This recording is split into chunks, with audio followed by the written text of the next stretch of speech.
Fake mustache.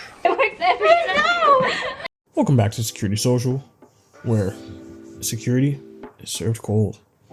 Now, today we're getting the scoop on age verification, as this has been out for a while. Our buddies out there in the UK have been test driving it, demoing this, if you will, in order to, quote unquote, protect the children, which we can all read through the lines. It's a Trojan horse to just pretty much keep track of your every move, get as much data on you as possible, and invade your privacy.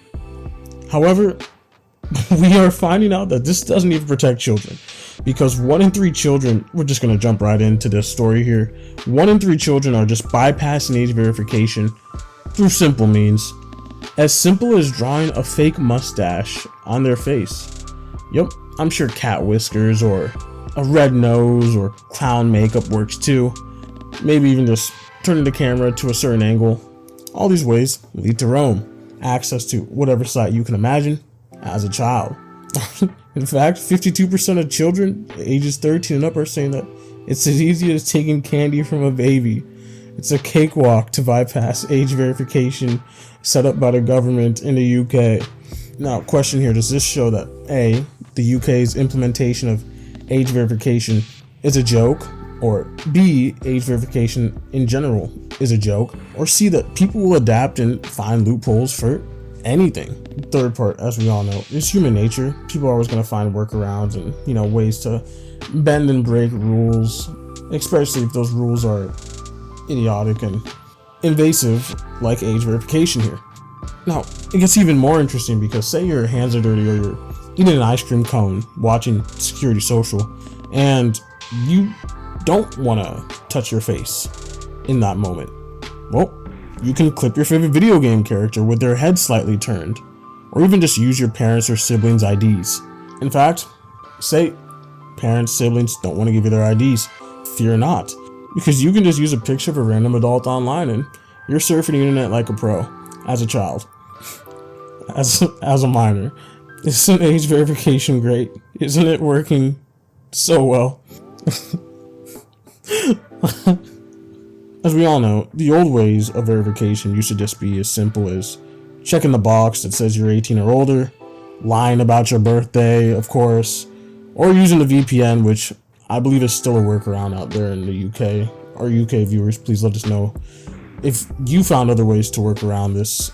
Now, something I found super interesting about this article and the data that they collected was some 25% of parents are simply just bypassing age verification for their kids. I mean, come on. This is iPad parenting. This is, if I've ever seen it, this has got to be iPad parenting. Now, of course, I'm not gonna act like age verification's a complete bad thing. Some checks for protecting kids are better than nothing, but kids are still seeing offensive content online, despite these age verification checks, at an alarming rate too. Another thing to address is, are these age verification checks really just for kids? Now, as I mentioned earlier, this protecting kids was clearly a Trojan horse to invade our privacy and collect as much data on us as possible. I don't live in the UK, so I don't know the exact extent of these age verification checks. I'm pretty sure they don't pop up when you're just checking the weather app. According to my research for this video, from what I can tell, they're only for certain websites, as you can expect, the obvious ones, Corn Cob and Reddit, Telegram, and even X. Our UK viewers, please educate us on this in the comments. But as you can expect, the UK monarchy decides exactly which websites the peasantry is allowed to log on to. Now, for adults, there's the obvious concerns that we've mentioned, the complete invasion of privacy, and your data can just outright be leaked if anything happens, which inevitably it will, to wherever the government is keeping this data secure, along with just the outright struggle and unluck that someone can be having with these age verification checks if they simply have a baby face. Come on. Obviously, it's not an equation for success. I mean, I don't believe anywhere is safe at this point. I unfortunately see these age verification checks becoming a standard worldwide, eventually spreading beyond the UK and beyond just a few naughty websites. Anyways, let me know what you guys think in the comments. Like this video and subscribe. And as always, stay safe out there.